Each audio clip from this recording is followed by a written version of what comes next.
Assalamualaikum. Nama saya Imam Mutadi dari semester 5 PKMI Yayun. Saya akan menjelaskan materi tentang model pembelajaran Penjaskes kelas 3 SD atau MI.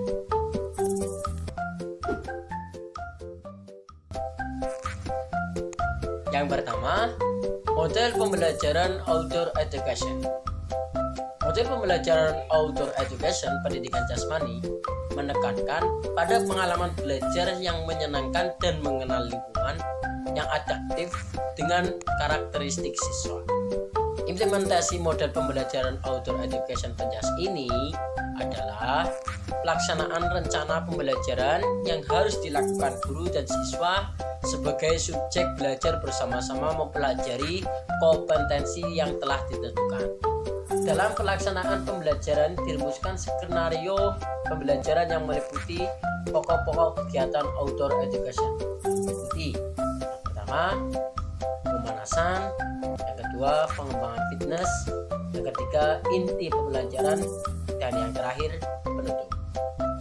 Implementasi pengembangan model pembelajaran outdoor education berkaitan dengan adanya kreativitas siswa menciptakan pola-pola permainan dalam setiap pos-pos kegiatan melalui diskusi kelompok, komunikasi yang akrab, dan menyenangkan pada setiap melakukan permainan. Yang kedua, model pembelajaran Teams Games Tournament. Menurut Sako, dalam Rusman tahun 2011, dalam Teams Games Tournament, murid memainkan permainan dengan anggota-anggota tim lain untuk memperoleh skor bagi tim mereka masing-masing. Permainan dapat disusun guru dalam bentuk kuis berupa pertanyaan-pertanyaan yang berkaitan dengan materi pembelajaran. Kadang-kadang juga dapat diselingi dengan pertanyaan yang berkaitan dengan kelompok-kelompok identitas kelompok mereka. Proses pembelajaran berlangsung dalam kelompok-kelompok kecil dengan fasilitator teman sejawat yang dapat membuat siswa aktif karena menggunakan sistem game akademik.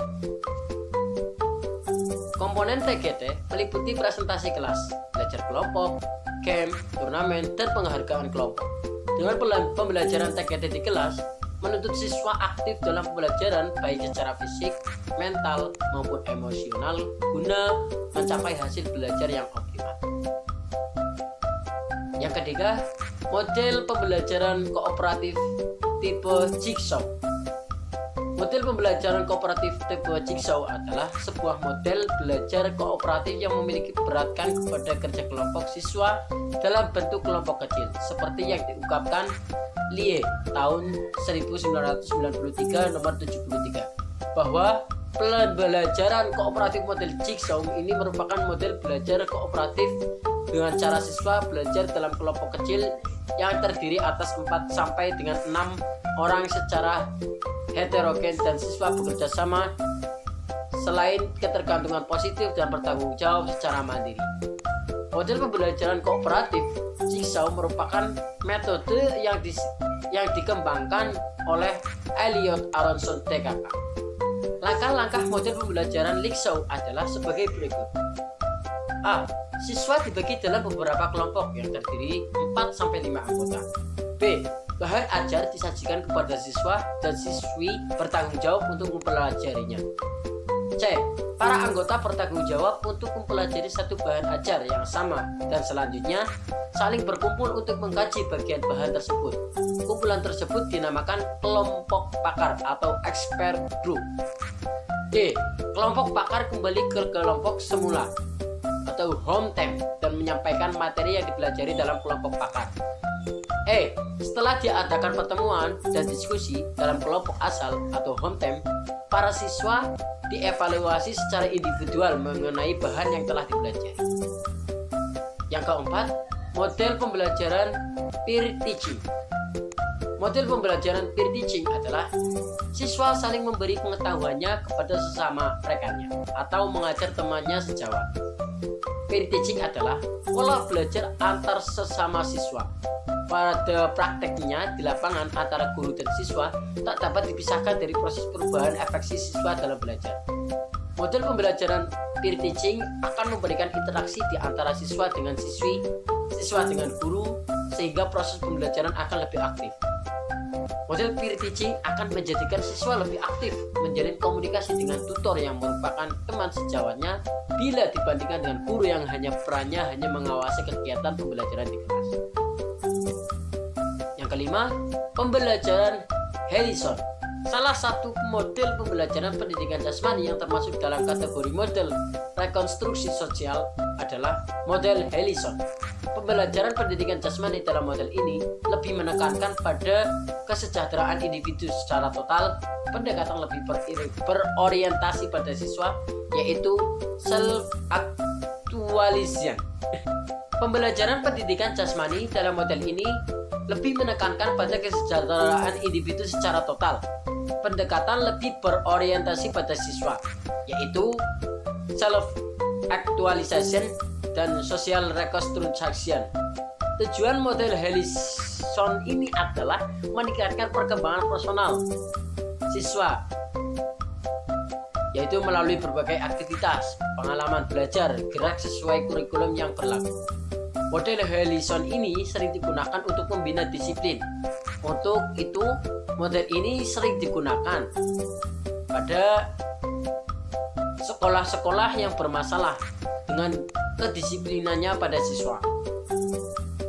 Kelebihan yang didapatkan dari penerapan model pembelajaran Harrison pada upaya peningkatan sikap tanggung jawab siswa, yakni siswa lebih bertanggung jawab dalam mengikuti proses belajar mengajar.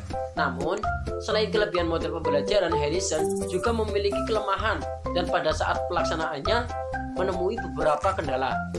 Siswa terlebih dahulu harus dikondisikan untuk dapat menjalankan kegiatan pembelajaran dengan bertanggung jawab, seperti kegiatan yang sering dilakukan pada saat pembelajaran. Hal tersebut memerlukan waktu untuk kebiasaan tersebut. Proses penyadaran perilaku yang bertanggung jawab pada saat pembelajaran, siswa tidak langsung mengerti dan paham untuk melakukan perilaku bertanggung jawab. Perlu penyadaran yang konsisten yang dilakukan guru untuk membina sikap tanggung jawab. Proses kegiatan pendidikan jasmani itu yang dilakukan lebih kepada siswa yang berperan aktif. Hal tersebut menjadi kendala jika siswa dalam melakukan kegiatan pembelajaran kurang aktif dan siswa tersebut mengganggu siswa yang lain. Yang keenam, model pembelajaran kooperatif tipe Teaching Games for Understanding.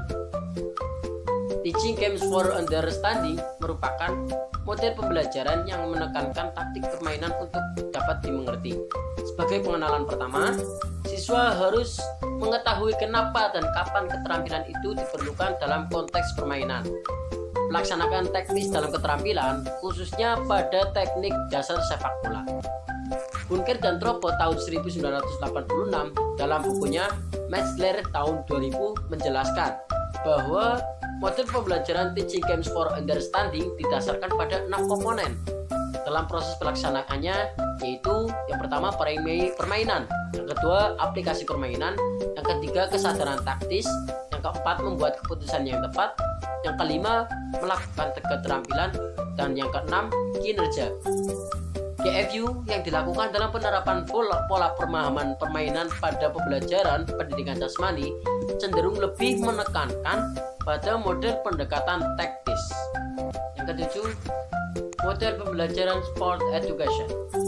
Sport Education merupakan sebuah model kurikulum yang dikembangkan oleh Siedentop pada tahun 1994. Siedentop dalam buku Metzler tahun 2000 menyebutkan 3 tujuan utama Sport Education, yaitu untuk membangun olahragawan yang kompeten, mengerti, dan antusias.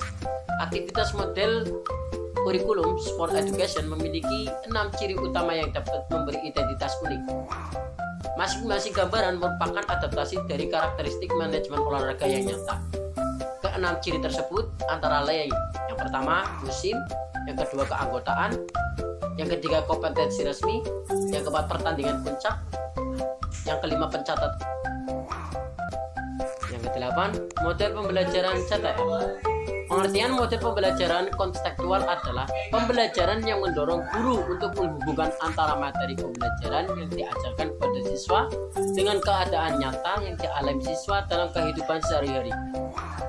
Menurut Trianto tahun 2012, model pembelajaran CTL adalah suatu konsepsi yang membantu guru mengaitkan konten mata pelajaran dengan situasi dunia nyata dan memotivasi siswa dengan membuat hubungan antara pengetahuan dan penerapannya dalam kehidupan mereka sebagai anggota keluarga. Secara garis besar, langkah-langkah penerapan CTL dalam kelas sebagai berikut. Yang pertama, kembangkan pemikiran bahwa anak akan belajar lebih bermakna dengan cara bekerja sendiri, menentukan sendiri, mengonstruksi sendiri pengetahuan dan keterampilan barunya. Yang kedua, laksanakan sejauh mungkin kegiatan inquiry untuk semua topik.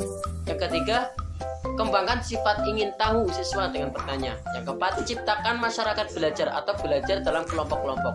Yang kelima, hadirkan model sebagai contoh pembelajaran. Dan yang keenam, lakukan refleksi di akhir pertemuan. Lakukan penilaian yang sebenarnya dengan berbagai cara. Yang kesembilan, model pembelajaran direct instruction. Menurut Mesler, model pembelajaran DI memiliki tema Teacher as Instructional Leader. Tujuan dari model ini adalah untuk memanfaatkan waktu seefisien mungkin dalam waktu belajar yang tersedia dan meningkatkan penggunaan waktu belajar oleh siswa dalam melaksanakan berbagai tugas dan keterampilan. Demikian materi dari saya. Semoga bermanfaat. Wabillahi taufiq wal hidayah. Wassalamualaikum warahmatullahi wabarakatuh.